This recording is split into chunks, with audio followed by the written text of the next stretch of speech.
I carabinieri della stazione di Villaseta ad Agrigento nella giornata di sabato notte hanno tratto in arresto un giovane di 16 anni e denunciato un altro di 17 anni, entrambi residenti ad Agrigento, ritenuti responsabili del reato di rapina.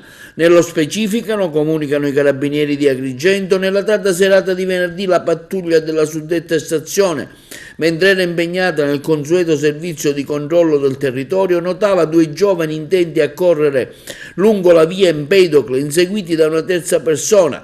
I militari riuscivano così a bloccare la fuga del sedicenne, mentre l'altro giovane riconosciuto riusciva a far perdere le proprie tracce.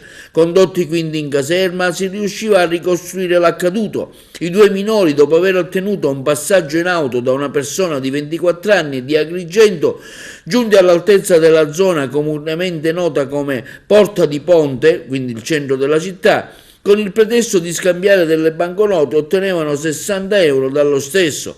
Condotta la vittima in una scalinata buia sita alle spalle di Piazza Pirandello, uno di loro estraeva e puntava contro la vittima un coltello, intimando allo stesso di non seguirli. Successiva perquisizione personale permetteva quindi di rinvenire in possesso del giovane una modica quantità di stupefacente del tipo hashish.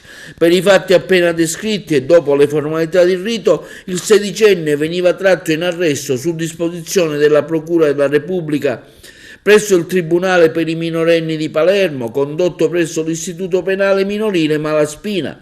L'altro complice, che si è dato alla fuga, veniva invece denunciato in stato di libertà. Quindi si è tenuta l'udienza di convalida, nel corso del quale l'arresto veniva convalidato e disposta la misura cautelare in carcere per il minore. Il successivo giudizio di merito servirà a vagliare meglio le responsabilità dei minori coinvolti, le quali non sono ancora definitivamente state accertate.